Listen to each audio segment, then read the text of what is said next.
Bonjour à tous et à toutes. Voilà notre 9e séance de questions de développement. Encore à nouveau à distanciel à cause de la fermeture du campus. Donc, j'enregistre la vidéo. N'hésitez pas à m'envoyer des questions, à parler avec moi dans les forums si vous voulez parler de quelques sujets qu'on a présentés ici. Bon, donc on continue. La séance 9, c'est la continuation de l'histoire du développement à partir du XXe siècle. Donc ici, maintenant, on est dans une période plus actuelle du débat du développement.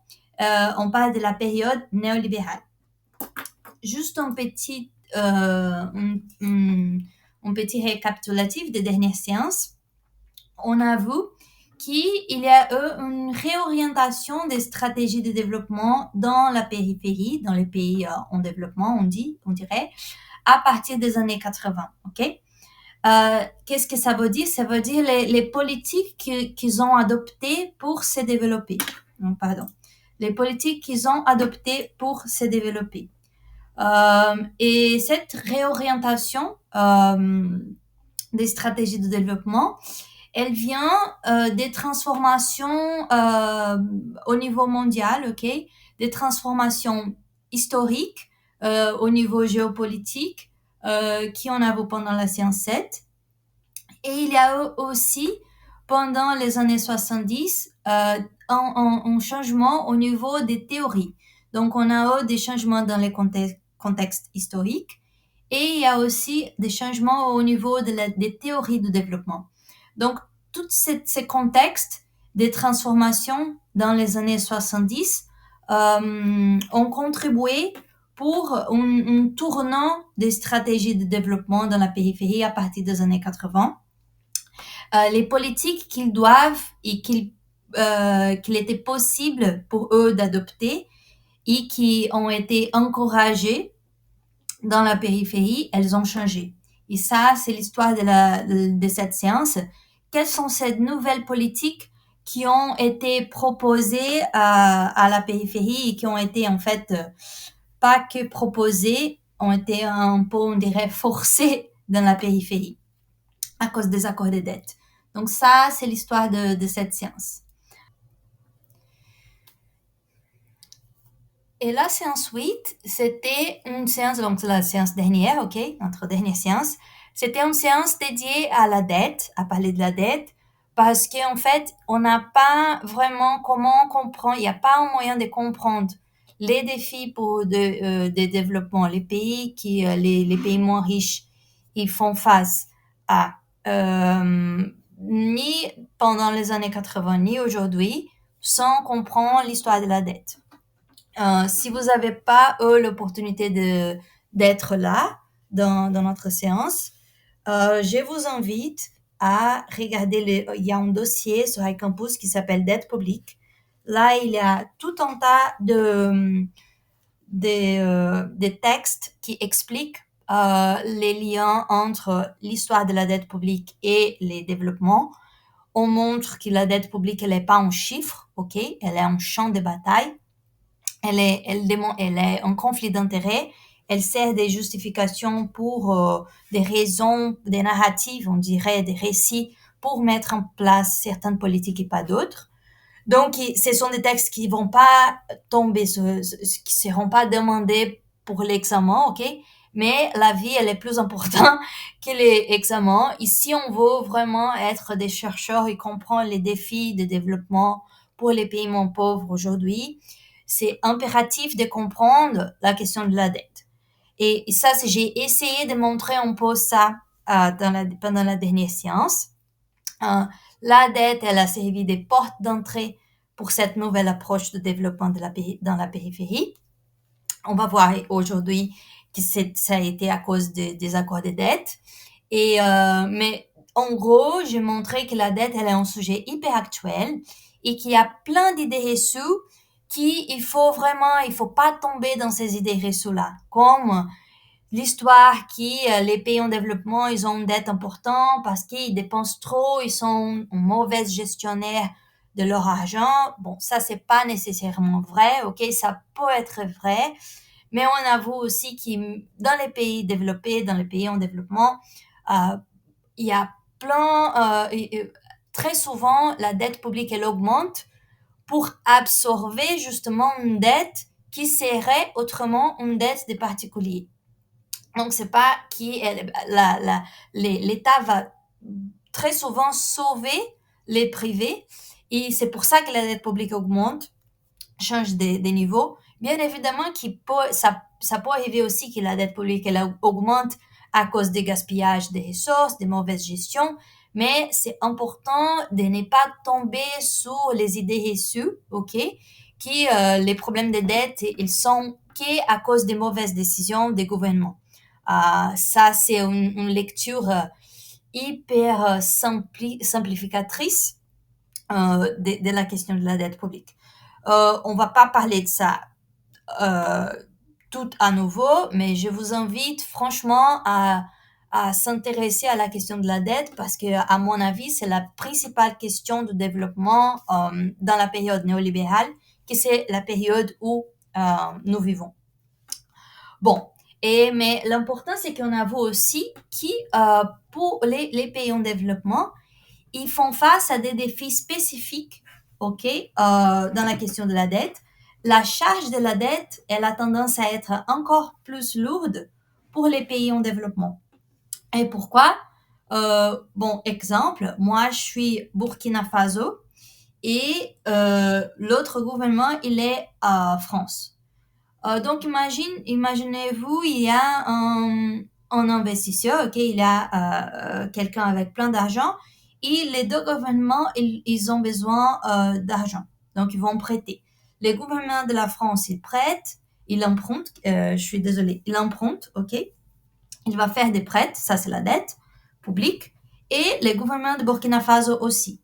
Or, si moi je suis un investisseur et j'ai l'option, j'ai le choix de prêter soit à France, soit au gouvernement français, soit au gouvernement de Burkina Faso, toutes les autres choses constantes, moi je préférerais toujours prêter à France, bien évidemment, parce que l'économie elle est plus stable.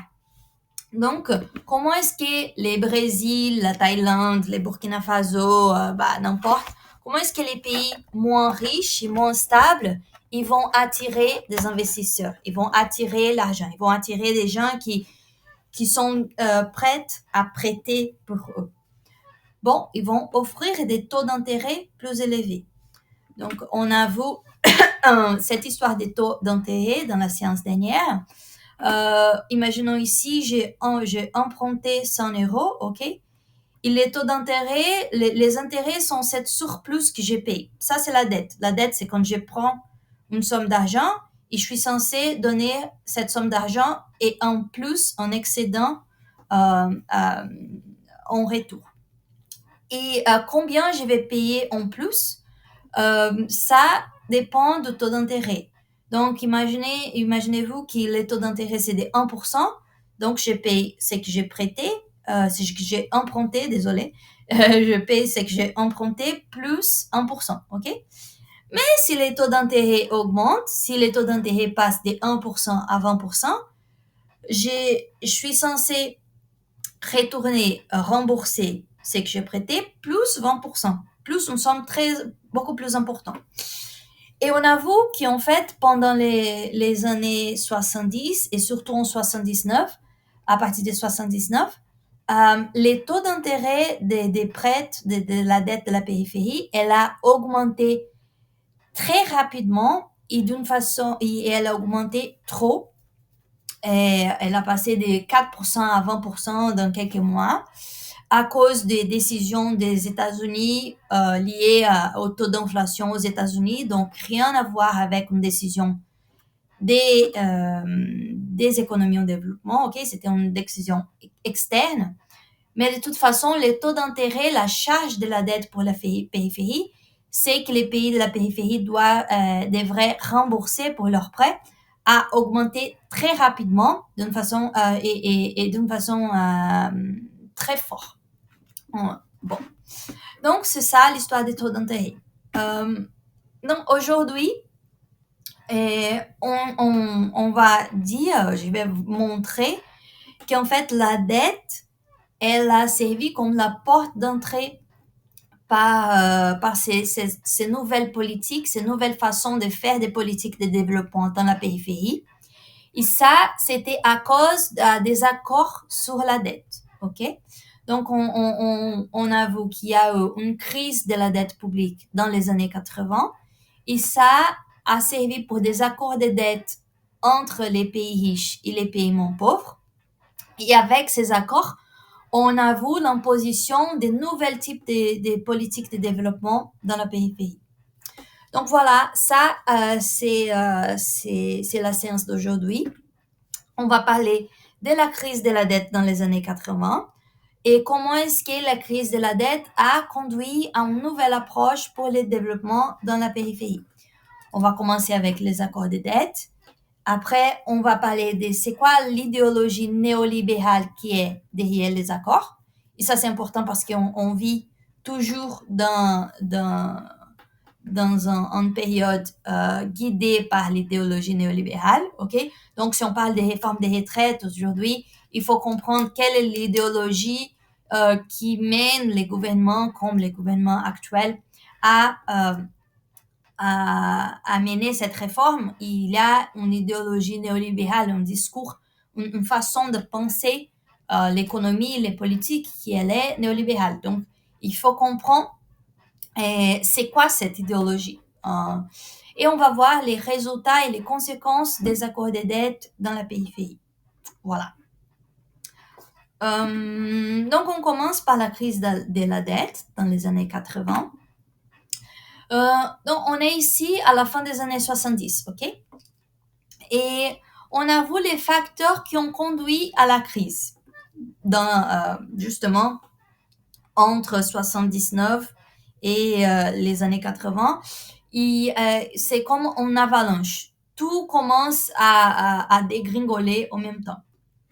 D'une part, on avoue que les pays de la périphérie ont s'endetté de plus en plus au cours des années 70. D'une part à cause des projets d'infrastructure, d'autre part à cause de l'augmentation des prix des pétroles à cause des conflits géopolitiques dans le Moyen-Orient. Bon, plein de raisons qui sont d'une partie liées à décisions des gouvernements de la périphérie, d'une autre partie pas liées à leurs décisions. Donc, d'une part, on a voulu cet endettement croissant et d'une autre part, on avoue que les pays en développement étaient de moins en moins capables de payer cette dette, ok? À cause de la hausse des taux d'intérêt par les États-Unis en 79, ce qui a augmenté les coûts de la dette, à cause des baisses des prix des matières premières qui va réduire leurs revenus, etc. Donc, ce que j'essaie de montrer, c'est qu'à la fin des années 70, on a d'une part une dette assez élevée pour les pays de la périphérie et d'une autre part une capacité moins en moins importante de payer pour cette dette. Bon. Et si d'un côté, la capacité des pays en développement à payer ces dettes, elle s'est réduite, d'un autre côté, la possibilité pour eux de payer leurs dettes, elle va se réduire aussi. Pourquoi? Parce que quand les créanciers, ceux qui prêtent l'argent, ils pensent qu'ils vous serez pas capable de payer la dette, qu'est-ce qu'ils vont faire? Ils vont en charger des taux d'intérêt plus importants, ok? Parce que comme ça vaut la peine avoir les risques de ne pas être payé. Et ils vont plus important que ça, ils vont prêter moins. Parce que si on pense les créditeurs ne seraient pas capables de payer la dette, ils vont pas prêter à nouveau, ok? Et ça, c'est ce qui s'est passé à la périphérie. Dans cette situation-là, la dette de la périphérie devient de plus en plus chère parce que les taux d'intérêt augmentent. Ils sont pas capables de renégocier parce qu'ils sont pas capables de prêter pour payer les dettes. Parce que ça, c'est passe à la périphérie. Très souvent, on va prêter pour payer la dette.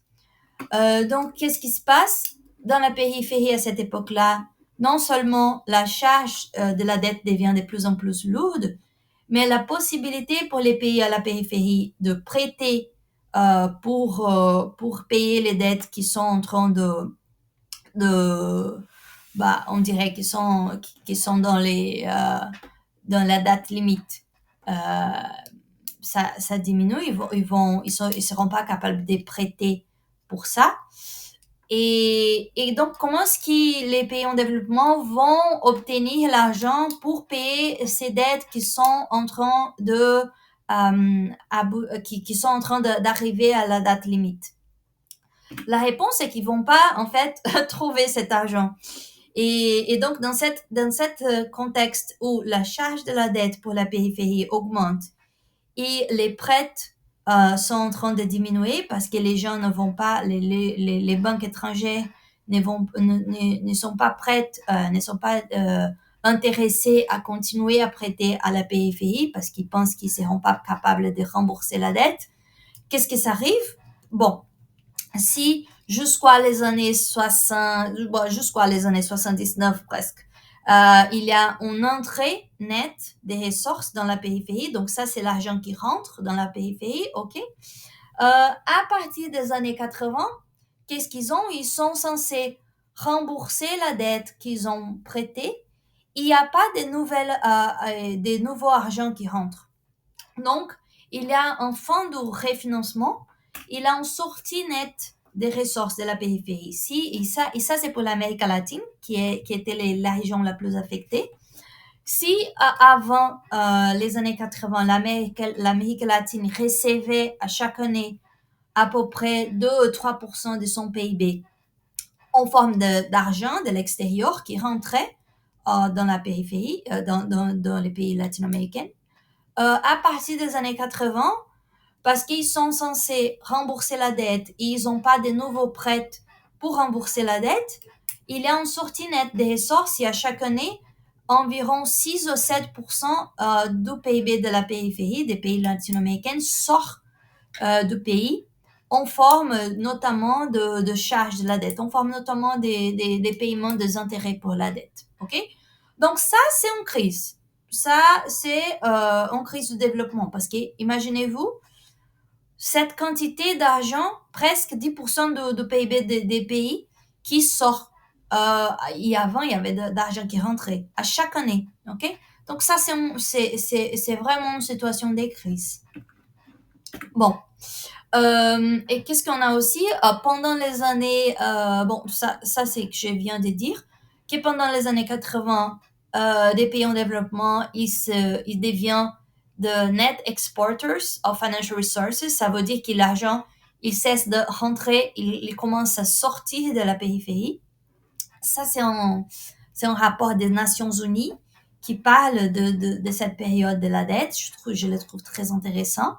Bon, les rapports va dire justement qui pendant les années 80, l'argent commence à sortir de la périphérie et qui entre 83 et 89, environ 25 milliards de dollars ont sorti de l'Amérique latine. Donc, il y a un transfert des ressources de l'Amérique latine aux pays plus riches, ok? Comparé aux périodes d'avant, où il y avait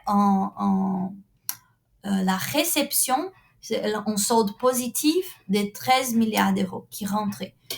Donc, non seulement l'argent qui rentrait a commencé à sortir, mais l'argent qui sortait était encore plus important que l'argent qui rentrait avant. Et ça, c'est surtout des charges, en forme de charges d'intérêt, ok, pour la dette qui était empruntée avant et que les pays de la périphérie, que les pays latino-américains n'arrivaient pas à refinancer à travers des nouveaux prêts. Voilà. Tac, tac. Alors, qu'est-ce qui se passe quand l'argent sort très rapidement et dans cette quantité? on a une crise de ce qu'on appelle la balance des paiements. Alors, ne vous inquiétez pas, c'est pas nécessaire de savoir qu'est-ce que c'est une balance des paiements et toute cette histoire des indicateurs macroéconomiques.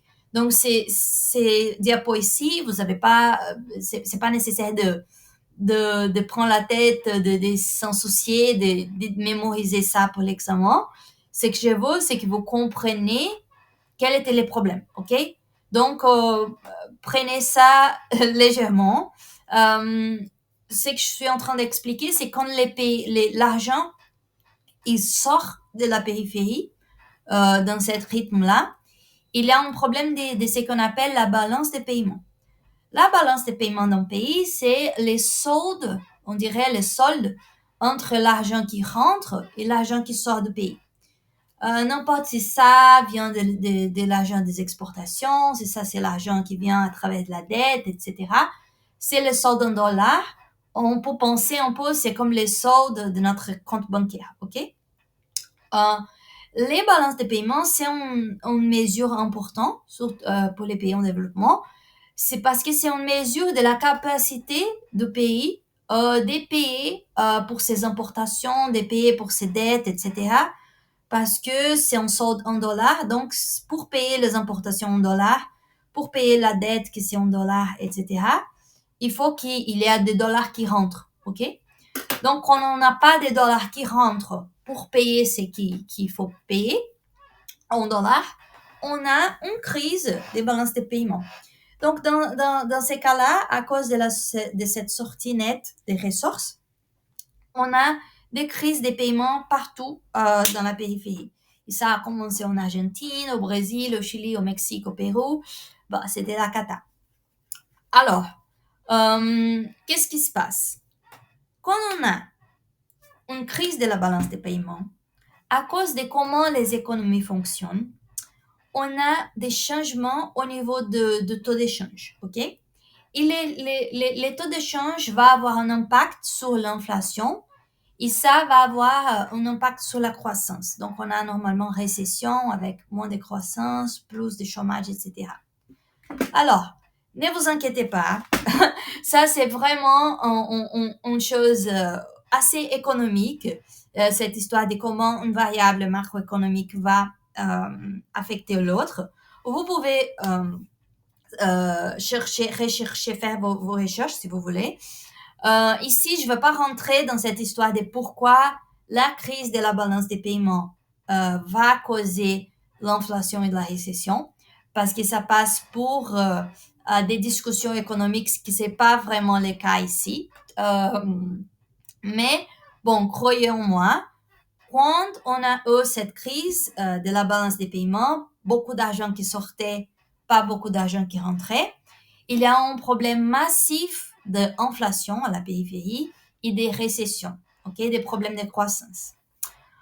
Alors, pour vous illustrer, il y a ici un graphique qui montre la quantité de crises subies par les pays de l'Amérique latine en vert, de l'Afrique en bleu et de l'Asie en rouge pendant les années 80 et 90. Okay?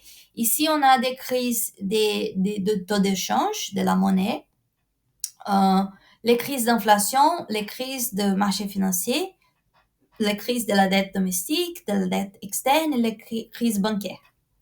Donc, comme vous pouvez voir, l'Amérique latine, les pays latino-américains, ils étaient les plus affectés pour ces types de crises-là. Et l'histoire de la périphérie, c'est quand on a une crise, il y a d'autres qui elles causent, quand on a une crise dans un secteur, ça cause des crises dans d'autres secteurs, dans d'autres dimensions, ok? Ou ça renforce des crises dans d'autres dimensions. Donc, l'Amérique latine et l'Afrique, elles ont été assez... Ça, c'est en moyenne. Donc, il y a eux des pays qui ont été fortement affectés pour ces crises du système bancaire, de la monnaie, de l'inflation, etc. Alors, quand je parle de crise des balances de paiement, des crises d'inflation, ce qu'il faut comprendre, c'est que l'inflation une crise d'inflation dans un pays en développement, ça n'a rien à voir avec ce qu'on a vu, par exemple, en France à cause de la guerre de l'Ukraine, ok? La France, l'année dernière, en 2022, il y a une inflation de 5,2%, je crois. L'inflation, c'est l'augmentation des prix. 5,2% pour 2022. Et comme on a vu, on va au supermarché, les choses, sont devenues effectivement plus chères au supermarché, par exemple. Mais ça n'a rien à voir avec l'histoire de l'inflation dans une situation de crise à la périphérie, ok? Au Brésil, par exemple, dans les années 80, l'inflation, elle a arrivé jusqu'à presque 2000% en 89, après 1000% dans les années 90. Il est arrivé à presque 2500% en 93. Donc, imaginez-vous comment, si on a une inflation de 2000%, de 1000%, 2000%, ça veut dire qu'à chaque mois, les prix vont augmenter de 100%, 5%, 105%, 200%, etc. Comment est-ce qu'on va déterminer les salaires dans une inflation comme ça, dans une économie comme ça? Comment est-ce qu'on va déterminer les prix de loyer? Ok, combien on va payer pour aux gens, combien on va charger aux gens pour les salaires, pour les loyers, pour les prix des aliments? Ça, c'est une économie complètement dysfonctionnelle, ok? Parce que à chaque mois, les prix augmentent d'une façon telle qu'on peut pas vraiment prévoir, faire des contrats. Bon, il y a une situation d'insécurité telle que l'économie, elle devient dysfonctionnelle. Et ça, c'est le type d'inflation qu'on a vu en Amérique latine et qu'on voit aussi en Afrique, par exemple. Et ça, c'était une situation très importante pendant la crise de la dette. Donc, si les 5% en France vous semblent assez problématiques déjà, imaginez-vous 2000%. Voilà, ça c'est la question. Et c'est en août 82 que les choses vont vraiment changer pour la périphérie. La crise va éclater. Qu'est-ce que je vous dis pour ça?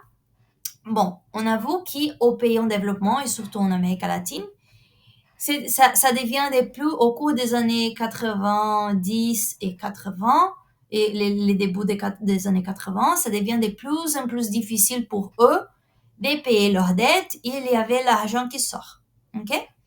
Et là, les gouvernements du Mexique, qu'est-ce qu'ils vont faire? En août 82, il va dire, écoute, on n'a pas l'argent. On n'a pas l'argent pour payer la dette. C'est impossible. On peut pas tirer l'argent de nulle part. Donc, qu'est-ce qu'on va faire? Le président, il va nationaliser les banques et il va déclarer un moratoire de 4 mois de paiement du service de la dette. Qu'est-ce que ça veut dire, moratoire de paiement du service de la dette? Moratoire, c'est pas payer la dette, pas payer les intérêts, ok? Moratoire, c'est de ne pas payer. Des 4 mois, ça veut dire que le président n'a pas dit qu'il ne payera pas la dette. Il a dit juste, on va prendre du retard, ok? Au lieu de payer aujourd'hui, parce qu'on n'a pas d'argent, on va payer en 4 mois. Donc, je renforce, c'est pas que les pays ont dit, on va pas payer la dette. C'est pas que les pays on s'est refusé à payer la dette. C'est qu'ils ont dit, d'une façon unilatérale, on n'a pas les moyens maintenant, on va payer en 4 mois, ok? Les services de la dette, c'est plutôt les intérêts. Les services de la dette, c'est normal. Parfois, on dit le remboursement du total de ce qu'on a emprunté avec les charges d'intérêt. Mais quand on dit les services de la dette, c'est plutôt les intérêts, ok? La charge d'intérêt. Bon, là, c'était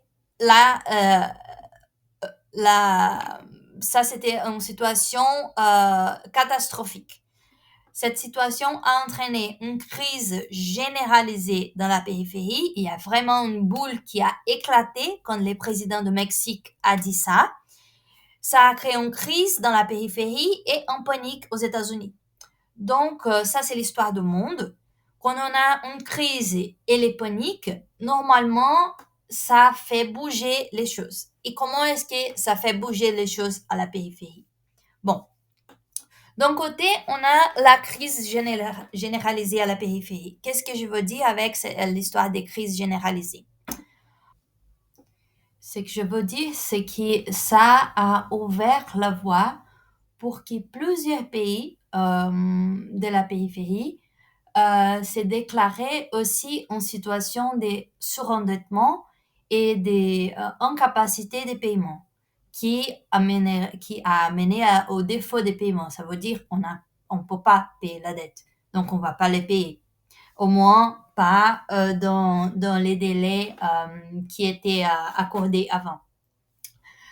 Au total, il y a 26 pays qui ont defaulted, on a dit, qui ont déclaré défaut de paiement, on ne serait pas capable de payer. 26 pays defaulted entre 82 et 83. Okay?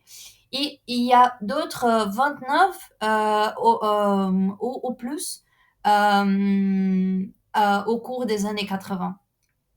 Et l'Amérique latine était le pays qui a été le plus affecté. Dans la région, il y avait 23 pays avec plus de 1 million d'habitants à cette époque-là. Et de ces 23 pays, 22 ont déclaré défaut de paiement entre 80 et 89. Donc voilà, et ça, c'est pas une chose exclusive de l'Amérique latine. Environ 50 pays en développement se sont déclarés en défaut des paiements de la dette, sans capacité de payer la dette publique au cours des années 80. Ok? Donc le Mexique, elle était rapidement suivi par d'autres pays. Et ça, c'était une crise, comme on peut voir, dans les pays, dans la région, le monde en développement, il y a à peu près une cinquantaine des pays qui se sont déclarés en crise des dettes. Bon. Et là, ça a mené à une panique aux États-Unis aussi. Bien évidemment, parce que les banques américaines, les banques étrangères, et surtout les banques des États-Unis, ils avaient beaucoup prêté aux pays en développement et surtout à l'Amérique latine, ok? Donc, quand l'Amérique latine, elle dit qu'elle ne sera pas capable de payer la dette dans les délais accordés avant, bon, ça donne un risque pour ça a menacé les banques américaines, ok? Ils ont été en risque de faire faillite. Et là, si, comme on sait, les systèmes bancaires des États-Unis, il est au centre du système bancaire et du système financier international. Donc, si les principales banques américaines font menace de faire faillite, là, il y a bien évidemment en panique parce qu'il y a un risque d'effondrement du système bancaire et financier international. Donc, bien évidemment que les États-Unis vont faire tout ce qui était dans leur champ de possibilités pour éviter cette situation-là. Et qu'est-ce qu'ils vont faire? Bon, on verra dans quelques diapos, mais je voudrais juste faire un PS qui l'endettement en soi, c'est pas un problème normalement. L'incapacité à faire face au paiement des intérêts, comme c'était le cas pour la périphérie, oui, ça c'est le problème. Parce que en fait, les créditeurs, ceux qui prêtent l'argent, comme les banques américaines par exemple, ils ont pas de problème si on rembourse pas les principales de la dette, ok? Parce que la dette, elle sert pas à être remboursée, mais elle sert surtout à faire des profits. Et comment est-ce qu'on fait les profits avec la dette? Avec les paiements des intérêts. Donc, les plus intéressants pour des banques américaines, avant et aujourd'hui, pour tous les créanciers de la dette publique, les grands fonds d'investissement, les grandes banques qui prêtent au gouvernement, etc. Le plus important pour eux, c'est pas d'avoir les principales, c'est qu'on a prêté, c'est d'avoir ça remboursé. Parce que quand on rembourse la dette, on arrête de faire de profit, en fait. Les profits qu'on fait avec la dette, c'est en récoltant des taux d'intérêt, ok, des intérêts. Cette surplus qu'on va recevoir pour ce qu'on a prêté. Donc, les plus les gouvernements prêtent, les plus ils vont payer en intérêt, les plus intéressant c'est. Et l'important dans cette histoire, comme j'ai dit, en fait, c'est justement l'endettement, les niveaux de la dette. Par conséquent, c'est pas le problème, mais la capacité, l'incapacité dans ces cas de payer les intérêts, c'est le problème. Parce que les créditeurs sont intéressés dans les paiements des intérêts. Pour vous donner un exemple, les pays avec la dette la plus élevée en termes de PIB au monde, c'est le Japon. C'est le Japon, ok? Peut-être aujourd'hui, je sais pas si le Venezuela il est au-dessus, mais normalement, c'est le Japon. Et là, on voit qu'en fait, le Japon a une dette publique de 220%, avait en 2016 une dette publique de 220% de son PIB, beaucoup plus que la Grèce, beaucoup plus que les autres pays des États-Unis. Alors, si vous demandez à n'importe qui, dans quel pays ils font plus de confiance? Au Japon ou à l'économie grecque? Quelle est l'économie la plus forte, la plus stable, la plus intéressante pour investir? Dans quelle économie pour quelle économie vous préférez prêter? Le Japon ou la Grèce? Je pense je suis sûre que tout le monde va dire que le Japon c'est les plus stables, c'est les plus fiables, etc. L'économie, elle est plus solide, on dirait. Et la dette du Japon, elle est énorme en termes relatifs, ok? Mais il y a personne qui dit que le Japon, il est en train de s'effondrer. S'effondrer. Que le Japon, il est dans une crise majeure et que c'est la fin. Il y a personne qui dit ça. Ici dit, c'est une erreur. Pourquoi? Parce que le Japon, c'est une économie solide. Donc, ils sont toujours capables de payer pour les intérêts de leur dette.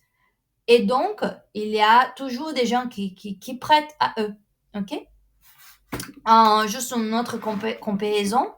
Le Japon, ici, on a la dette du Japon en comparaison avec la France. Donc, le Japon, ça c'est pour, je sais pas, pour 2020. Avant, c'était pour jusqu'à 2016. En 2020, la dette du Japon était de 1216% de son PIB. Presque les doubles que la France, ok, 123, et presque les triples des pays en développement comme les Burkina Faso ou la Colombie qui ont moins de dettes que le Japon et la France, par exemple. Donc, les Burkina Faso ont une dette de 72% de son PIB. Le Japon a une dette de 216% de son PIB. Mais si vous demandez à quelqu'un dans la rue quelle est la économie la plus forte, la plus forte, la plus fiable, tout le monde va dire entre les Burkina Faso et le Japon, tout le monde va dire le Japon ou la France. Donc, les niveaux des dettes n'a pas vraiment cette liaison directe avec la stabilité et la force de l'économie d'un pays, comme on pense normalement, ok? C'est la capacité à faire face au paiement d'intérêt que c'est l'important. Et on pense que les pays en développement, ils ont moins de capacité de faire face au paiement d'intérêt et surtout dans les années 80. Donc, dans ce cas-là, où les pays en développement ont dit on n'arrive pas à payer les charges d'intérêt parce qu'ils sont trop et on n'a pas assez d'argent, et que ça menace la stabilité du système financier international parce que les banques américaines on était hyper exposés à la dette. Ils ont beaucoup prêté aux pays en développement et maintenant ils risquaient de ne recevoir ni les principales ni les intérêts. Qu'est-ce qu'il a, comme les banques américaines, ils ont aussi les obligations avec d'autres institutions. Ça, c'est une boule de neige, ok? Et donc, qu'est-ce qu'on va faire pour éviter cette situation cette risque d'effondrement? On va faire les accords de dette, qui c'est les principaux sujets de cette séance. Donc, tout ça que je viens de dire, je sais que c'est trop d'informations, ok? C'est important que vous ne soyez pas, que vous ne se sentez pas hyper perdu. Ça, je sais que j'ai donné plus d'informations, mais c'est pour bien contextualiser et les problèmes de la crise de la dette, les accords de dette, qui sont vraiment les plus importants aujourd'hui. Et pour que vous puissiez comprendre qu'il n'y a pas vraiment cette histoire de les pays en développement, les pays moins riches sont des mauvais gesteurs de leur argent, ou au contraire, ce sont les pays plus riches qui ont imposé les choses d'une façon unilatérale. Non. Je voudrais justement montrer que dans la réalité, il y a plusieurs intérêts, les choses sont plus nuancées, ok? Il n'y a pas de coupables et de victimes, mais il y a des intérêts qui ont convergé à un moment donné et qui ont divergé dans les années 80. Donc, ce qu'on avoue jusqu'à ici, c'est que la dette devient difficile à payer et ça pose un risque pour les États-Unis et pour les centres, en gros. Donc, comment est-ce que les pays du centre vont faire pour régler cette histoire, pour résoudre ces problèmes? Ils vont soumettre les pays en développement, les pays prêteurs, les pays emprunteurs, désolé, ils vont soumettre les pays qui ont emprunté à des accords de dette, Alors, pourquoi est-ce que les pays en développement, ils ont accepté de faire ces accords-là? Pourquoi? Parce que c'est un peu compliqué, c'est plus compliqué que ça. On peut pas dire juste, on va pas payer la dette et il n'y a pas de conséquences. En fait, il y a des conséquences très importantes. Ne pas payer les dettes pour les pays prêteurs, les pays riches, c'est considéré comme une trahison, ok? Et les pays en développement, ils ont besoin de continuer à participer au système capitaliste international. Ici, ils n'ont pas décidé de sortir du système par une révolution politique, par exemple. Ces pays-là, de la périphérie, ils dépendaient des autres pays, des pays riches, de plusieurs manières. Par exemple, à travers des importations, ok? De nombreux pays de la périphérie dépendaient des produits essentiels tels que les blés, la nourriture, dépendaient de l'importation des produits comme les blés, la nourriture, l'énergie, les métaux, etc. Si on importe, si on a besoin des importations, on a besoin de dollars. Si on a besoin de dollars, on a besoin de continuer à échanger avec les autres pays. Donc, ce que je veux dire, c'est qu'en fait, c'est pas simple de dire on va pas payer la dette et c'est ça. Non, parce que il y a des échanges commerciaux. C'est important d'entretenir les relations avec d'autres pays pour avoir des échanges commerciaux, pour trouver des financements, etc. Alors, ça, c'est parce que ces pays-là de la périphérie n'ont pas décidé de sortir du système capitaliste international, ok? On avoue que la théorie de la dépendance, elle a dit, écoute, il y a une autre façon de faire des choses. On n'a pas besoin vraiment de se soumettre à ce système-là. Mais ça, c'est pas le cas ici. Les pays de la périphérie ont décidé de continuer dans le système capitaliste international. Et pour continuer, s'ils n'ont pas l'argent pour payer la dette, ils vont faire ce que les pays prêteurs veulent. OK? Et c'est quoi ce que les pays prêteurs veulent? Bon, on va voir. Bon. Les accords de dette qui vont orienter les politiques dans les pays en développement à partir de cette période-là, de quoi s'agitent ces accords? Bon, on commence, ces accords, ils étaient menés à travers les Fonds monétaires internationaux et la Banque mondiale. J'imagine que vous avez déjà entendu parler du Fonds monétaire international et de la Banque mondiale parce qu'ils sont encore aujourd'hui très importants pour régler, on dirait, ça me manque les mots, j'ai oublié les mots, mais bon, pour harmoniser, on dirait, c'est pas vraiment harmoniser, mais pour régler les relations entre les pays, ces deux institutions-là sont très importantes.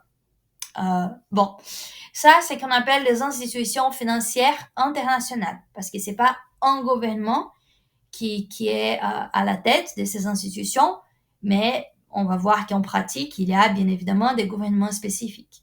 Mais de toute façon, ce sont des institutions financières internationales, ok? Et qu'est-ce qu'ils vont faire? Les Fonds monétaires internationaux et la Banque mondiale vont prêter de l'argent aux pays en crise quand les autres pays, et les banques, etc., quand tous les autres agents se refusent à prêter aux pays en crise, ça rentre en scène les FMI et la Banque mondiale qui vont dire, OK, on va prêter de l'argent pour vous, pour que vous puissiez régler vos dettes, payer ce qu'il faut payer, etc. Ça a un coût, bien évidemment.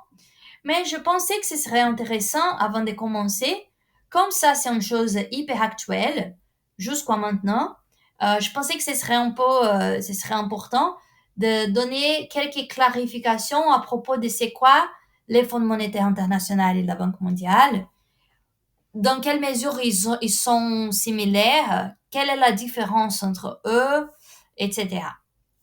Donc, on commence par les Fonds monétaires internationaux. Les FMI, il a été créé en 84, donc après avec les accords qui ont suivi la fin de la Deuxième Guerre mondiale. Et il a été créé pour garantir la stabilité de l'économie mondiale. La stabilité, c'est les mots plus importants ici, ok? Donc, qu'est-ce que ça veut dire stabilité?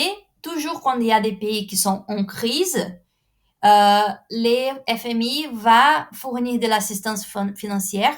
C'est une expression jolie pour dire va prêter de l'argent au gouvernement de ces pays en crise pour qu'ils puissent sortir de cette crise théoriquement et comme ça, on va préserver la stabilité de l'économie mondiale, du système financier international, etc.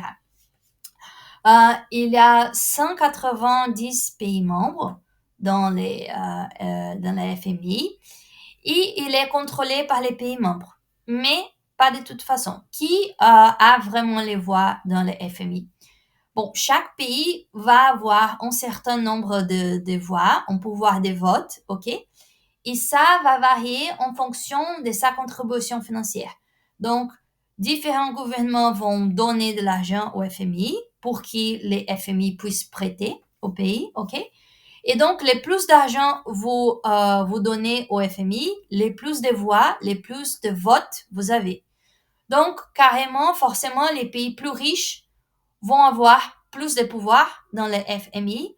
Donc, ils vont avoir plus de pouvoir de dicter les règles et comment vont être faits les accords avec les pays en crise. Les États-Unis, le Japon, l'Allemagne, la France, le Royaume-Uni sont parmi les pays plus riches et qui ont aussi, parce qu'ils ont une contribution pour les FMI plus important, ils ont un pouvoir de vote plus important, un pouvoir de décision plus important au FMI. En 2022, le FMI a prêté 113 milliards de dollars au gouvernement. Ici, j'attire l'attention, une chose importante, c'est que le FMI, il va prêter au gouvernement, ok? Le FMI ne va pas prêter aux agents privés, aux entreprises, etc. Non, le FMI, il travaille avec des gouvernements. Il est en situation hyper politique et politisée. Okay? Il va prêter à des gouvernements, surtout. La Banque mondiale, au contraire, elle était aussi créée en 1944 dans le même contexte, mais elle était créée pour financer des projets de développement. Donc, c'est pas une question de stabilité, mais c'est plutôt une question de développement. Et ils ont à peu près le même nombre de membres, à peu près 190. Ça veut dire presque la totalité des pays du monde font partie de la famille de la Banque mondiale. Mais la Banque mondiale, elle va se concentrer pas dans les pays en crise, mais dans les pays à moyen et faible revenu. Donc, la Banque mondiale, elle va pas vraiment faire des prêts aux pays du centre, ok? Elle va réellement se concentrer que dans les pays de la périphérie et elle va accorder des prêts et des subventions, pas qu'au gouvernement, mais au gouvernement, aux ONG, au secteur privé, aux entreprises. Et c'est plutôt pour financer des projets d'infrastructure, des projets d'éducation, des projets de santé, etc. Mais dans les années 80, elles ont beaucoup prêté pour des projets liés justement à régler les problèmes de dette. La Banque mondiale, elle est contrôlée de la même façon par des pays membres et qui donnent plus d'argent à plus de voix. Okay? Les États-Unis donnent plus d'argent, donc ont plus de voix. Mais il y a aussi le Japon, la Chine, l'Allemagne, le Royaume-Uni. C'est important parce que quand les pays donnent plus d'argent, ils ont plus de voix. Donc, ils peuvent faire les accords et les projets. Ils peuvent dessiner des projets dans une façon qui est forcément plus avantageuse pour eux. Ça, c'est une question que je trouve assez intéressante de toute façon. En 2022, la Banque mondiale a prêté 67 milliards de dollars. Ça, c'est le nombre officiel. J'imagine qu'il y a des projets qui ont été cofinancés par la Banque mondiale et tout ça, qui ne sont pas totalement pris en compte ici. Mais de toute façon, c'est une somme très importante. Comme vous pouvez voir, ici, c'est à qui la Banque mondiale a prêté en 2021. On voit que c'est justement les pays dans la périphérie, ok? Les États-Unis et l'Europe, et ne vont pas recevoir de l'argent. Et, et que c'est un peu, on pourrait dire que c'est assez bien partagé entre tous les pays, avec une concentration plus importante aujourd'hui en Afrique. Voilà. Bon, donc, qu'est-ce que les pays, les FMI, la Banque mondiale vont faire? Les pays en développement, ils ont fait appel au FMI et à la Banque mondiale pendant les années 80 et 90, justement pour obtenir ces prêts de sécurité, pour avoir des prêts quand personne d'autre ne voulait les prêter. Et comme ça, ils pourraient régler des dettes, gérer des crises, sortir des crises, etc. Donc ici, un petit schéma que j'ai fait. Les banques étrangères ont arrêté de prêter aux PED et ont demandé des remboursements. Et donc, les PED vont prêter de qui? Ils vont prêter du FMI, de la Banque mondiale, parce que c'est son rôle, en fait, de prêter pour régler des crises. Et qui est derrière? Qui donne de l'argent au FMI et à la Banque mondiale? Ce sont des pays riches.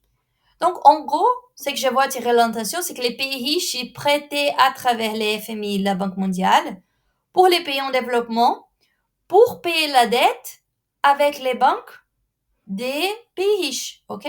Donc, en fait, ils prêtaient d'une façon pour donner aux banques de ces mêmes pays-là.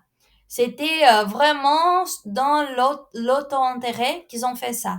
Et en faisant ça, ils étaient en mesure de mettre tout un tas de conditionnalités pour soumettre les PED à des conditionnalités. Genre, on va vous prêter l'argent à condition que vous fassiez ce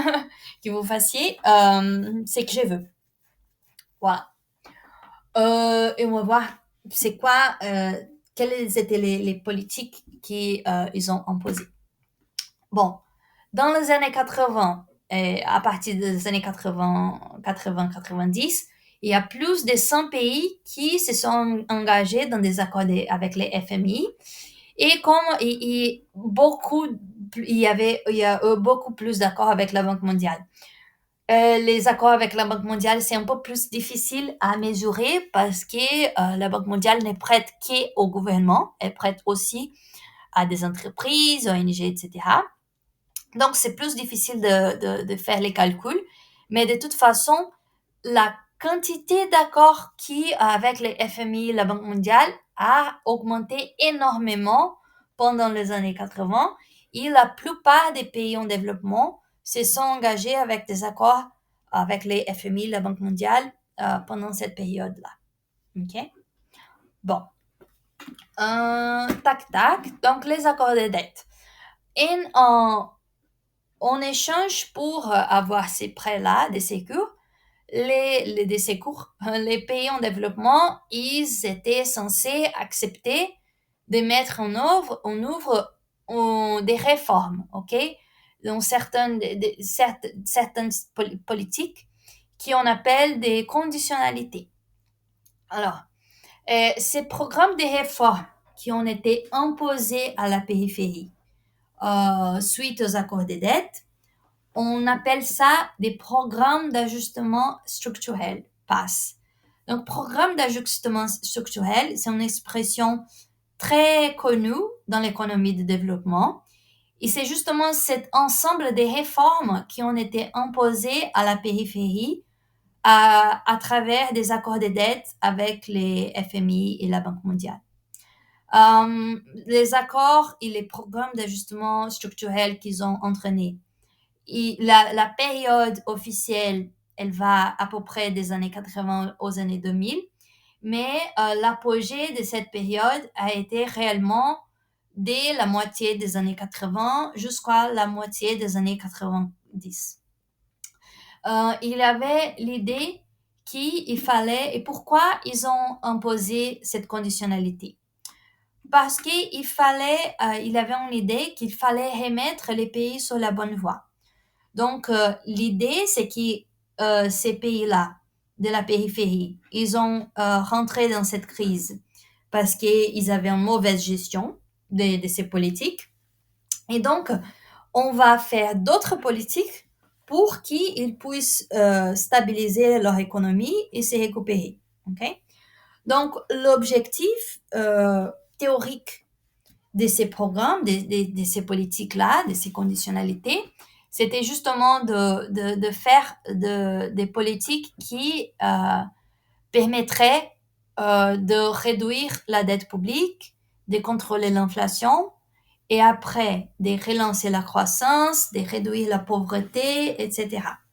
Donc ça, c'était l'objectif, on dirait, dans la théorie, ok? Ça, c'était justement la justificatif.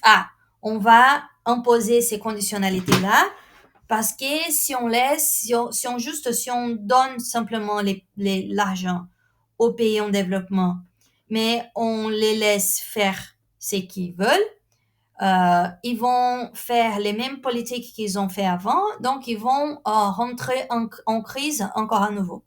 Ils vont répéter ces erreurs, ok? Donc l'idée de ces politiques imposées, c'était de, entre guillemets, empêcher, dicter quelle politique les pays en développement devraient adopter pour éviter, empêcher un retour de la crise et éviter qu'ils tombaient sur les mêmes erreurs du passé. Ça, c'est les récits, ok? Ça a été la narrative de pourquoi on va mettre en place ces types de politiques-là.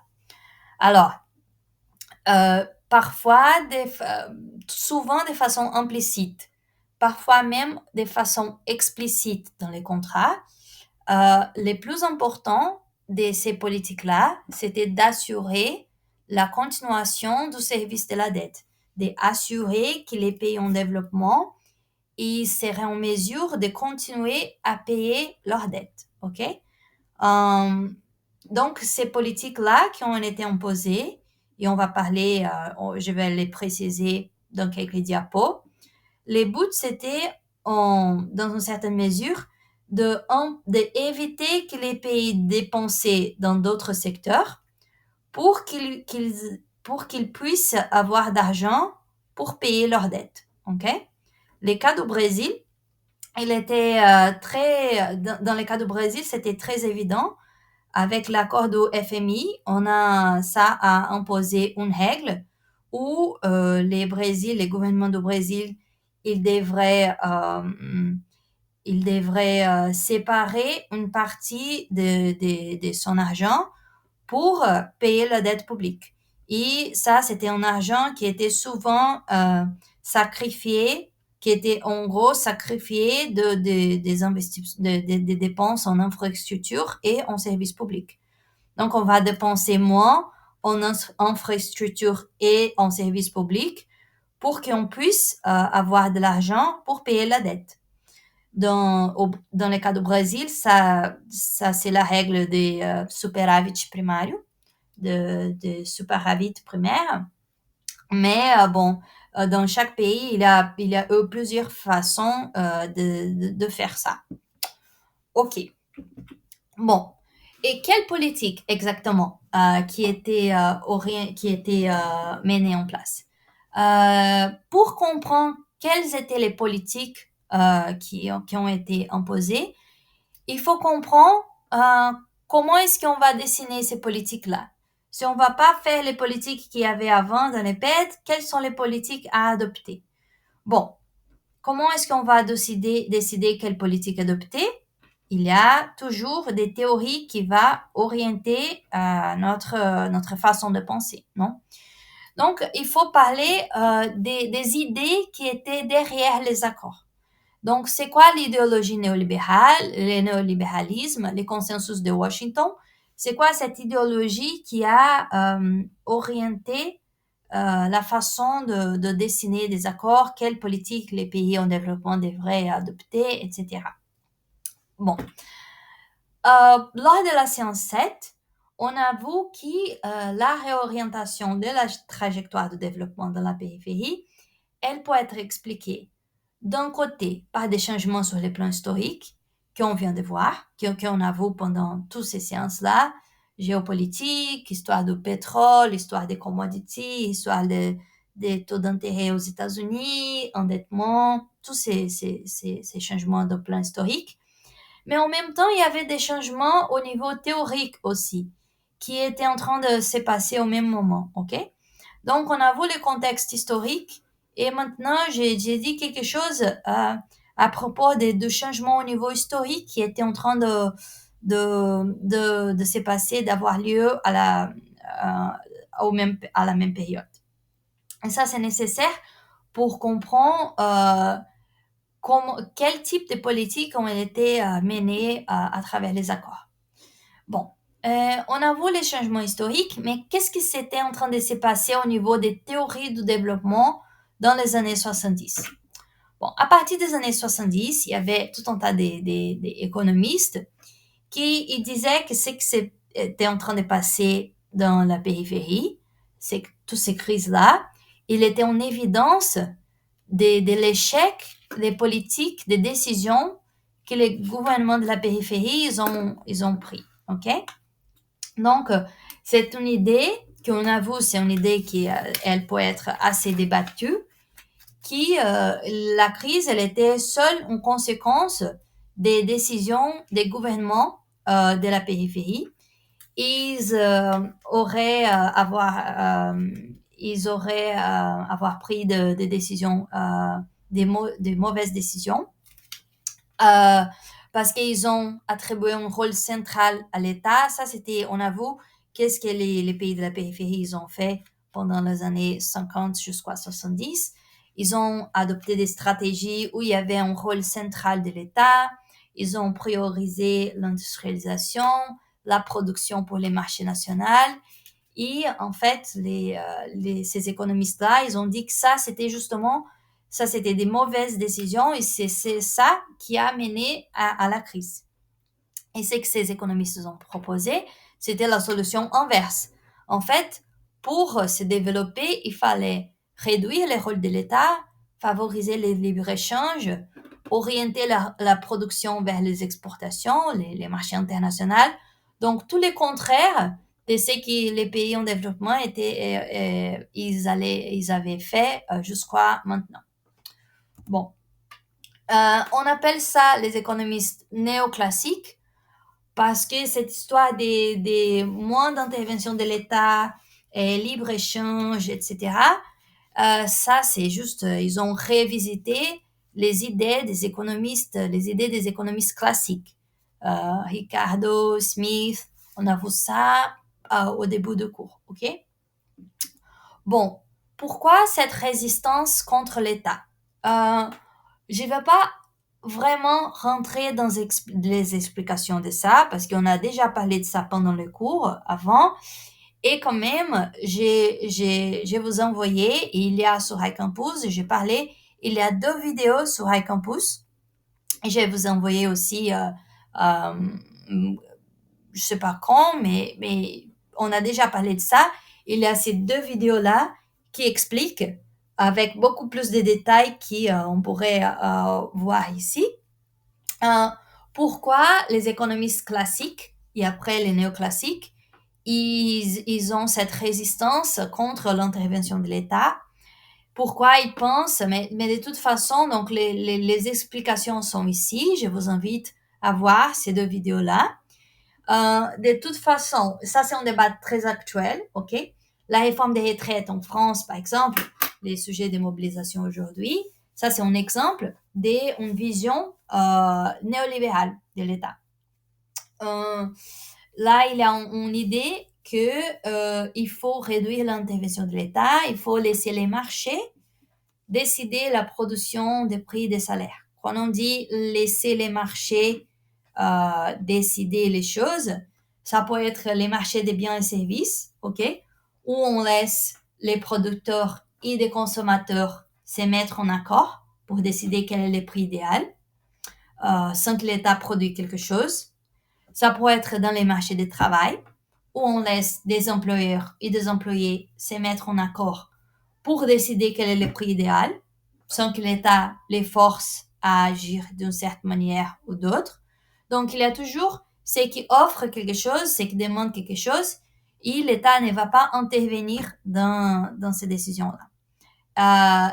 Les problèmes, comme on a vu, c'est que ça suppose qu'il n'y a pas vraiment une asymétrie des pouvoirs entre les employeurs et les employés, qu'il n'y a pas une asymétrie des pouvoirs entre les producteurs et les consommateurs. Ça c'est une affirmation qui peut être remettre en cause.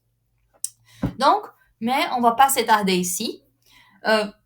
Il faut juste savoir là, il y a cette idée que l'État ne doit pas produire ou fixer ou trop intervenir dans l'économie et dans les décisions des agents. Okay? Mais vraiment, regardez cette vidéo parce qu'ils sont très intéressants et très éclaircissants. Enlightening, quand même. Bon. Et là, c'est quoi le néolibéralisme? Le néolibéralisme, c'est une théorie économique, une pratique politique et une idéologie mélangée. Ok? Le néolibéralisme, il est une approche politique et économique, une forme de concevoir comment se comportent les agents et de choisir les politiques les plus appropriées en conséquence, qui va s'appuyer sur les principes de la théorie néoclassique qu'on vient de voir. Ok? Donc, le néolibéralisme, il n'est pas une théorie. Il est une façon de concevoir les agents et de faire des politiques et de penser les mondes qui est basé en partie dans les propos de la théorie néoclassique. Ok? Mais pas que. Il y a une partie du néolibéralisme qui est aussi appuyé sur des théories monétaristes. Bon, on va pas rentrer là-dedans, mais c'est plutôt un paradigme économique et politique qui est basé sur cette idée que l'État ne doit pas intervenir. Ça, c'est un paradigme qui a commencé, qui a vu les jours, on dirait, principalement à partir de la fin des années 80, à la fin des années 70.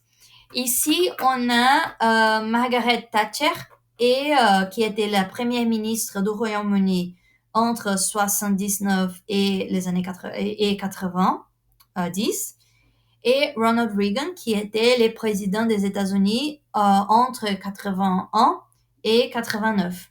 Et ils étaient les deux présidents, premiers ministres, présidents, et les deux leaders qui étaient dans les dans les principaux pays du monde, on dirait, les États-Unis et le Royaume-Uni, pendant les années 80, pendant tous les années 80, et ils sont considérés comme les pères et la mère du néolibéralisme, parce que ce sont eux qui ont imposé les politiques néolibérales dans les pays dans les pays plus riches. Bon, c'était pas que eux, mais ils étaient les leaders, ok?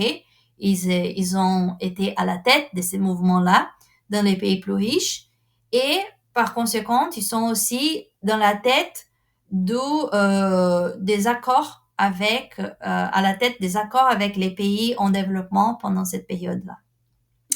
Bon, quels étaient quelques exemples des mesures qui ont été mises en place par Thatcher et Reagan aux États-Unis et en Angleterre, au Royaume-Uni, pendant les années 80, justement dans ce paradigme néolibéral basé sur les idées de la théorie néoclassique? Une chose, ils ont fait une très forte répression des syndicats. Ils ont mené une très forte répression des syndicats. Pourquoi? Parce que les syndicats, ils demandent un certain salaire minimum, ok, un salaire qu'ils trouvent décent et digne. Mais ça, selon les paradigmes néolibéraux, quand on met des salaires qui sont relativement élevés, dans le cas de la paradigme néolibéral, ça c'était des salaires artificiellement élevés. Si les syndicats ils arrivent à imposer des salaires élevés, ça peut réduire la possibilité de l'embauche.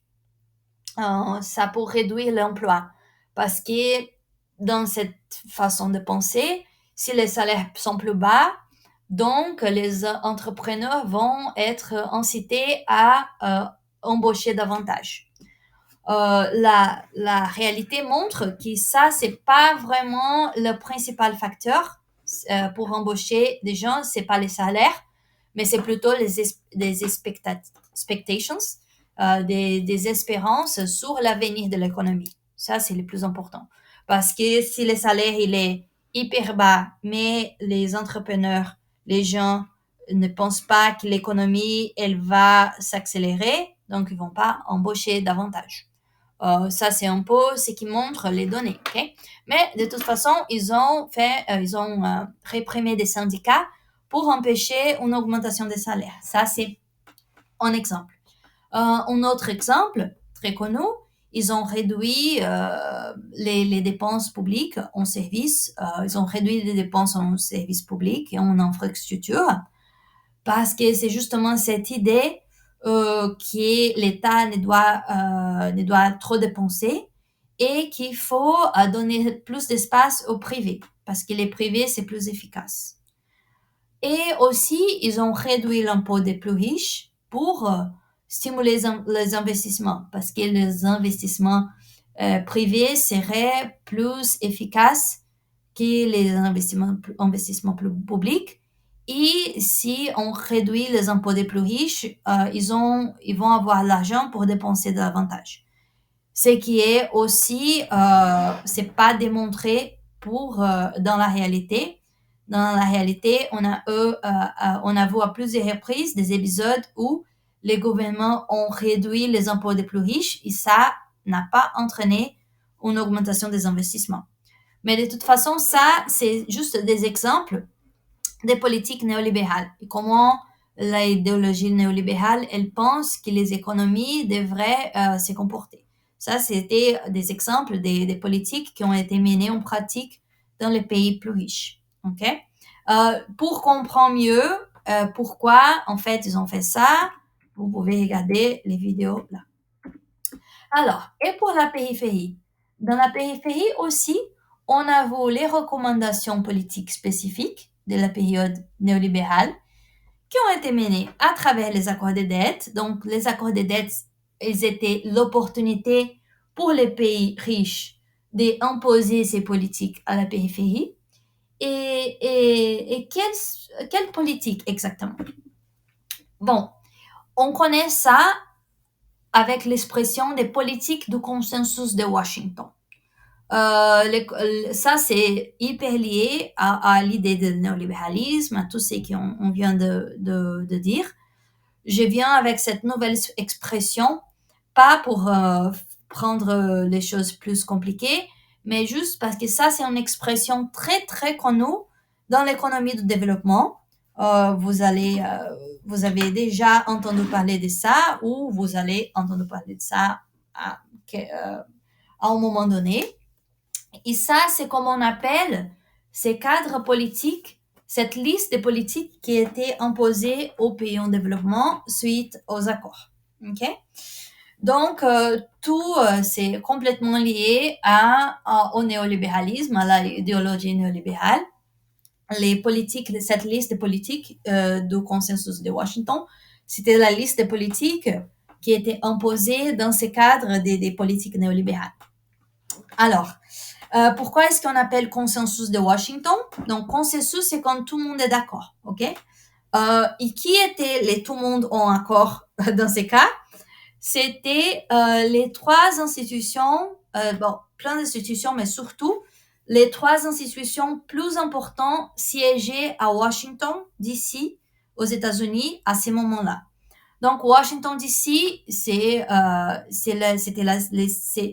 les lieux où est siégé les gouvernements américains, les FMI et la Banque mondiale. Les sièges de ces trois institutions-là, c'est à Washington. Donc, ils étaient évidemment d'accord sur quelles étaient les bonnes politiques que les pays en développement devraient adopter. Bien évidemment, il était en consensus sur quelles étaient ces politiques-là. Et c'est pour ça qu'on appelle le consensus de Washington. Donc, c'est les FMI, la Banque mondiale et les gouvernements américains, ils avaient une idée très claire de quelles politiques les pays en développement devraient adopter. Et ça, c'est le consensus de Washington. Donc, les 10 commandements, on dirait, du consensus de Washington, la liste des politiques à adopter dans les PED. On va pas parler de tous les politiques. J'attire l'attention pour les 4 premières. Premièrement, les pays en développement devraient adopter une discipline budgétaire. Discipline budgétaire, c'est une expression très utilisée encore aujourd'hui. C'est un mot joli, en fait, pour parler de l'austérité. Donc, l'austérité, c'est justement réduire ses dépenses par rapport au PIB. Okay? Quand un gouvernement qui est censé faire des politiques d'austérité, c'est un gouvernement qui est censé réduire ses dépenses, réduire les dépenses publiques en termes de son PIB. Voilà. C'est réduire les dépenses publiques, basiquement. Donc, discipline budgétaire, c'est un nom qui dit trop parce que donc ça donne l'idée qu'avant, les États étaient indisciplinés, non? Qu'ils dépensaient trop. Et maintenant, il faut réduire les dépenses publiques. Voilà. Ça, c'est les premiers points les plus importants. Après, on a aussi les politiques pour privatiser les entreprises publiques. Donc, il y avait l'idée qu'il fallait privatiser les entreprises publiques parce que les entreprises publiques dépensaient trop, étaient inefficaces, etc. Et il fallait ouvrir des places pour l'entreprise privée. Voilà. Ils ont imposé aussi une réforme du système tributaire pour augmenter certains types d'impôts et réduire d'autres. En pratique, on voit dans les politiques de consensus de Washington une réduction des impositions pour les plus riches et fin des barrières à l'investissement étranger. Donc, on laisse les multinationales venir et investir comme elles veulent, où elles veulent, etc. Donc ça, c'est juste quelques exemples des politiques qui ont été imposées à la périphérie à travers les accords de dette qui ont été orientés pour les consensus de Washington là-bas. Ça, ce sont des politiques les plus importantes. Alors, c'est intéressant de penser aussi que d'une recette relative à la solution du problème de la dette, les accords de dette et les programmes d'ajustement structurel, ils sont devenus une politique de développement, ok? Donc, dans un premier moment, ces accords-là, ils étaient imposés aux pays avec des problèmes de dette. Dans un deuxième moment, ces accords-là, ils ont été étendus à l'ensemble des pays en développement, même sans des problèmes urgents de dette. Et ils ont été vus, ces réformes-là, avec ce type de politique, comme des politiques qui étaient nécessaires pour stimuler la croissance et le développement. C'est intéressant de penser que les régions les plus affectées pour des accords de dette, qui ont signé la plupart des accords de dette, c'était surtout les pays de l'Afrique et de l'Amérique latine. Ok? C'est intéressant que la plupart des pays de l'Asie, ils ont suivi une stratégie de développement différente. Ils ont été beaucoup plus résistants à les accords d'ajustement structurel. La périodicité des crises et des accords, elle était différente. Donc, dans les années 80 et 90, c'était surtout l'Amérique latine et l'Afrique qui ont signé des accords de dette.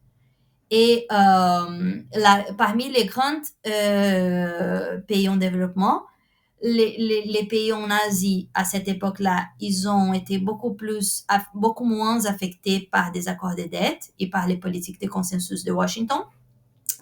Et parmi les grands pays en développement, la Chine, elle est le pays qui s'est le moins soumise au consensus de Washington. Et par hasard ou non, ce qu'on voit, c'est qu'il y a vraiment un hiatus croissante entre la performance des pays qui ont été affectés par les accords de dette et par les politiques de consensus de Washington. Ici, on voit l'Amérique latine et l'Afrique, ok? Et les pays asiatiques qui n'ont pas ou qui ont été beaucoup moins affectés par les accords de dette et les politiques de consensus de Washington,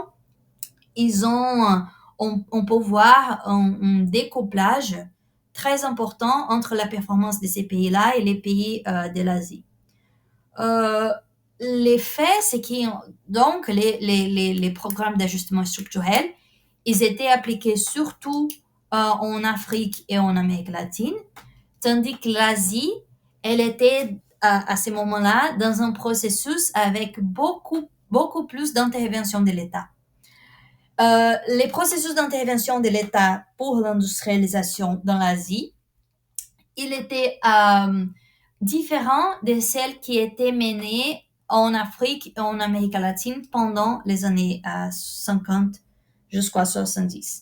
Il y a une grande quantité de littérature comparative qui compare les stratégies d'industrialisation entre l'Afrique et l'Amérique latine d'un côté et l'Asie d'un autre côté. Parce qu'on considère que les stratégies de l'Asie, elles étaient plus successful. Voilà. Mais de toute façon, ici, tandis que l'Amérique latine et l'Afrique, ils ont été soumises à des accords de dette, l'Asie et la Chine surtout, ils étaient dans une période avec une intervention importante de l'État dans une stratégie d'industrialisation avec un rôle très important de l'État, même si différents dans plusieurs aspects des stratégies de l'Afrique, de l'Amérique latine. Mais bon, l'important ici, juste pour clarifier les choses, c'est quoi le consensus de Washington? C'est les paradigmes politiques, ok, la liste des bonnes politiques que les pays en développement devraient adopter. Ça a été, cette expression consensus de Washington, elle a été posée premièrement par Williamson dans les années 90. Et ça, c'est très, très lié à l'idée des programmes d'ajustement structurel, qui c'était justement les programmes de réformes mises en œuvre à la périphérie qui contenaient des politiques du consensus de Washington. OK? Et ces programmes-là, son apogée était entre 85 et 95. Et l'idéologie derrière qui va orienter pourquoi est-ce qu'on va adopter ce type de politique et pas d'autres, comment on va justifier ces politiques-là, les contextes idéologiques derrière tout ça, c'était les néolibéralismes. Donc, programme d'ajustement structurel, c'est une chose qu'on parle beaucoup aujourd'hui. L'histoire de la Grèce, par exemple, c'était un cas de programme d'ajustement structurel très critiqué. Le néolibéralisme, c'est une expression qu'on parle toujours quand on va dans une manif à cause de la réforme des retraites. Aujourd'hui en France, ces mots, il est toujours là. Donc ça, c'était pas un débat des années 80. Ça, ce sont des choses très actuelles. Bon, pour finir, quels étaient les résultats de ces politiques de développement menées à la périphérie? Quels étaient les résultats des accords de dette et quelles sont les critiques qu'on pourrait faire? Bon, premièrement, on a une critique méthodologique. On dit one size fits all, c'est une taille pour tous.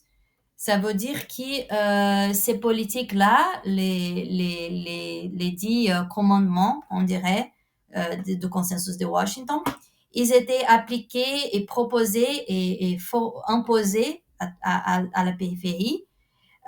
Et ça, c'était valide pour tous les pays. N'importe la taille du déficit public, n'importe combien d'entreprises publiques ils avaient, n'importe si les entreprises publiques ils étaient profitables ou non. Bon, n'importe les spécificités de chaque pays, il n'y avait pas d'importance, ok?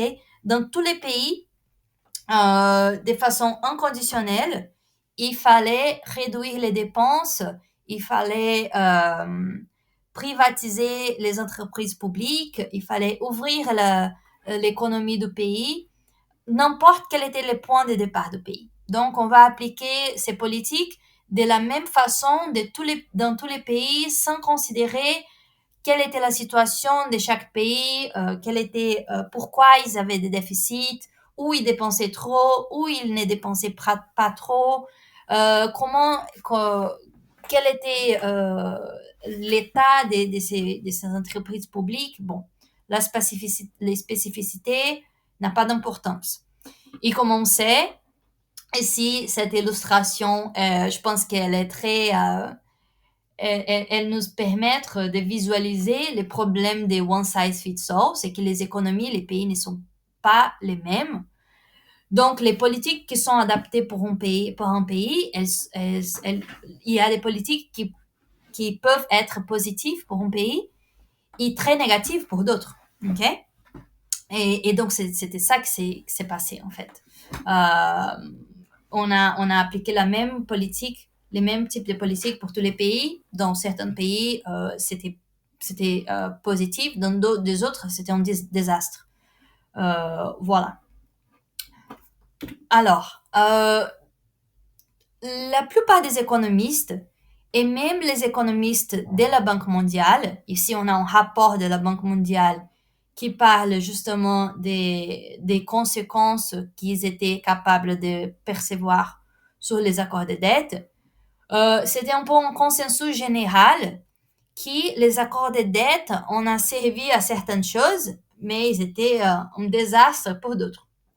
Donc, les accords de dette, qu'est-ce qu'ils ont servi à faire? Dans la plupart des pays, on avoue qu'ils ont mené à un contrôle de l'inflation, ok? Donc, ils ont arrivé à stabiliser l'économie. Mais il y avait des coûts économiques et des coûts sociaux très, très importants. Donc, dans la grande majorité des cas, avec les politiques d'ajustement structurel du FMI et de la Banque mondiale, les niveaux de pauvreté ont augmenté à la mesure que les salaires diminuaient, que les chômages augmentaient, que les coûts de la vie s'élevaient. La réduction de l'aide de l'État dans les dispositifs de sécurité sociale, par exemple, a beaucoup contribué pour l'augmentation de la pauvreté, etc. Donc, si on lit ce que la Banque mondiale elle-même, elle dit à propos des accords, qu'est-ce qu'elle va dire? When structural adjustments issues came to the fore, little attention was paid to the effects on the poor. Donc, quand ils ont mené ces politiques d'ajustement-là, ils n'ont pas vraiment pensé à ce qui pourrait être les conséquences pour les pauvres. Evidence of declines in income and cutbacks in social services began to mount. Donc, l'évidence, c'était qu'avec ces politiques-là, il y avait une réduction des revenus pour la plupart de la population et une régression, en fait, dans les services qui étaient disponibles pour la population. Voilà. Quelles sont les principales critiques qui sont faites pour des accords? Premièrement, dans les pays là qui ont surtout de l'Afrique et l'Amérique latine, on avoue pendant la période d'application des accords de dette et des politiques d'ajustement structurel et dans les années après, on avoue soit la préservation des niveaux de pauvreté, soit une augmentation des niveaux de pauvreté, une augmentation des inégalités. Ils n'ont pas vraiment réussi à stimuler la croissance économique. Il y avait encore une faible croissance économique. Il y a une grave détérioration des services publics. Et c'est critiqué aussi à cause de l'histoire de la perte de souveraineté nationale. Donc, si on commence par le début, l'histoire de la pauvreté. Encore à nouveau c'est pas moi qui je l'ai dit, ok, ça c'est tous les données. Ici, c'est un rapport des Nations Unies. La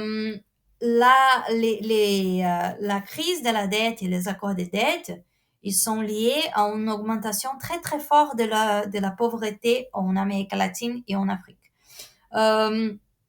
C'est que les rapports il écrit, je vais souligner quelques passages. Dans l'Afrique subsaharienne, la pauvreté n'a pas, il fallait attendre 2005 pour retrouver les niveaux de pauvreté d'avant la crise de la dette, ok? Et en Amérique latine, la pauvreté, les taux de pauvreté a arrivé à augmenter et a arrivé à presque 50% de la population en 1990. Donc, presque la moitié de la population en Amérique latine aux années 90 était en situation de pauvreté. Ça, c'est énorme. OK? Et de la même façon, la pauvreté a augmenté et on a dû attendre 2005 pour, de la même façon, retrouver les niveaux de pauvreté d'avant la crise. Et ça, c'est intéressant parce que quand on parle des pourcentages, parfois on perd la capacité de visualiser qu'est-ce que ça veut dire. En fait, en 1980, il y avait 136 millions de personnes en situation de pauvreté en Amérique latine. Et 10 années plus tard, il y avait 204 millions de personnes. Donc, quand on parle ici des pourcentages, on perd la capacité d'imaginer que ça, ce sont des dizaines, ce sont des dizaines de milliards, des millions que ce sont des millions de personnes qui sont en train de tomber dans une situation de pauvreté, ok? Et ça, c'est considéré alors une décennie perdue en Amérique latine. Pourquoi on parle des décennies perdues en Amérique latine? Justement parce que la région a perdu une grande partie des gains qui ont été obtenus entre les années 50 et 70 en termes de réduction de la pauvreté, de l'augmentation de la croissance, d'emploi, etc. Alors, pour contextualiser les débats, il y a évidemment des gens qui disent qu'on ne peut pas dire que les programmes d'ajustement structurel, ils ont causé la pauvreté et qu'avec la crise de la dette, la pauvreté, elle allait augmenter de n'importe quelle façon. Okay? Elle allait augmenter quand même avec ou sans l'accord de la dette, des dettes, parce que les économies étaient en crise. Oui, ça c'est un point, mais le point essentiel ici est que bien que les programmes d'ajustement structurel n'est pas peut-être être la cause de la pauvreté, de l'augmentation de la pauvreté, même s'ils ne sont pas la cause de l'augmentation de la pauvreté, certainement, ils n'ont pas conduit à la réduction de la pauvreté qui était promis. Ok? Donc, la promesse, c'était que au fur et à mesure qu'on réduit les dépenses publiques, au fur et à mesure qu'on privatise les choses, etc., ça va augmenter les investissements, ça va réduire le chômage et ça va réduire la pauvreté. Ça, c'est les récits. Et ce qu'on peut constater, c'est que même si on ne peut pas dire que les programmes d'ajustement structurel ont causé l'augmentation de la pauvreté, c'est sûr qu'ils n'ont pas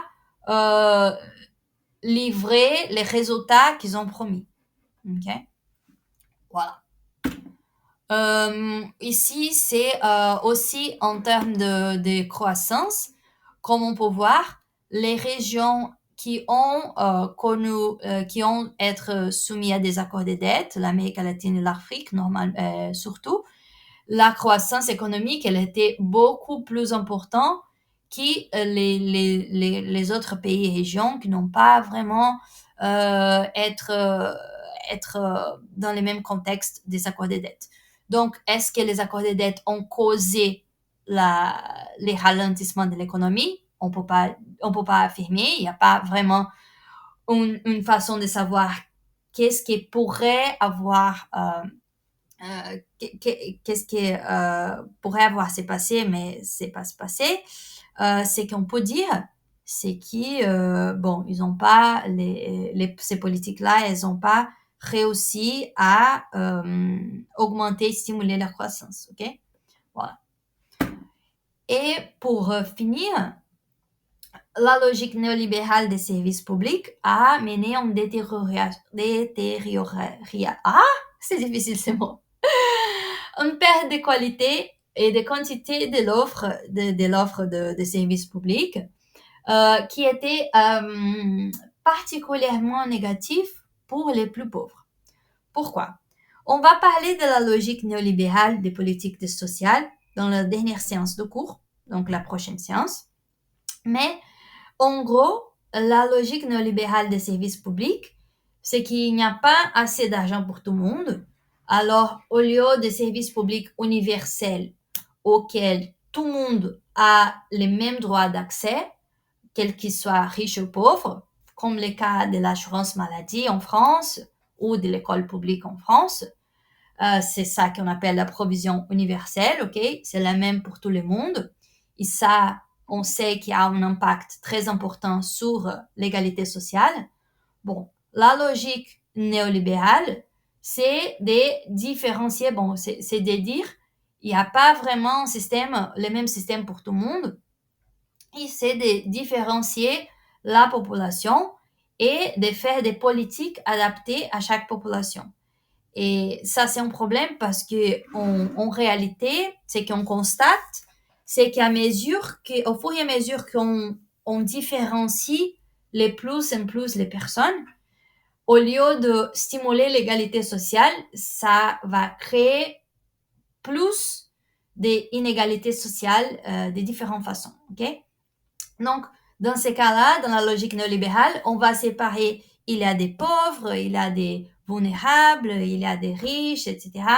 On va faire des services, on va offrir des services et charger des services de façon différente selon les groupes de la population, selon les types de services, etc.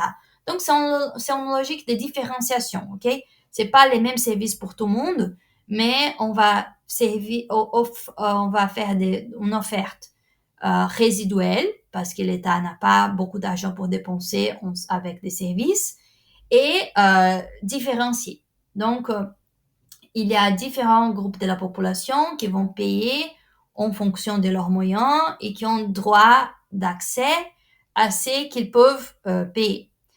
Les frais d'inscription, c'est un exemple. Dans la logique néolibérale des services publics, même dans les secteurs publics, il faut charger les gens, ok? Dans les systèmes de santé, il faut avoir des frais de service, des frais de santé. Pour l'éducation, il faut avoir des frais d'inscription. Ça, ce sont un type de politique qui a été stimulé par la Banque mondiale. C'était présenté comme un moyen de recouvrement des coûts. Donc, l'État, il ne peut pas trop dépenser. Donc, s'il offre des services de santé ou des services d'éducation, il faut qu'il charge pour recouvrir les coûts. Bien évidemment que ça a un impact hyper négatif pour la qualité et la quantité des services. Donc, par exemple ici, Stéphanie Trellet, j'ai pris l'exemple qu'elle a donné.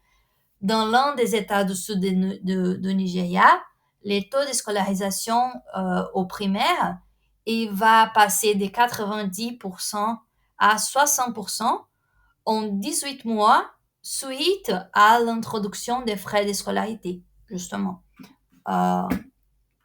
Dans 8 pays, le taux d'inscription dans les écoles primaires est redescendu à des 79% dans les années 80 à 67% suite à l'instauration des frais d'inscription. Donc, au fur et à mesure, bien évidemment, qu'on charge les gens, et surtout dans les pays en développement où une grande partie de la population elle est en situation de pauvreté, bien évidemment, qui l'accès à la santé et l'éducation, à ces services-là, elle va se réduire parce que il y a pas, c'est pas tout le monde qui peut payer les frais d'inscription, les frais de santé et tout ça. Et dans les pays en développement, ça c'est un grand problème et une grande discussion. Il y a des gens qui disent ah non mais tu sais qu'est-ce qu'on peut faire? On peut exempter des frais les plus pauvres et on va charger que la classe moyenne et les riches et ceux qui peuvent payer.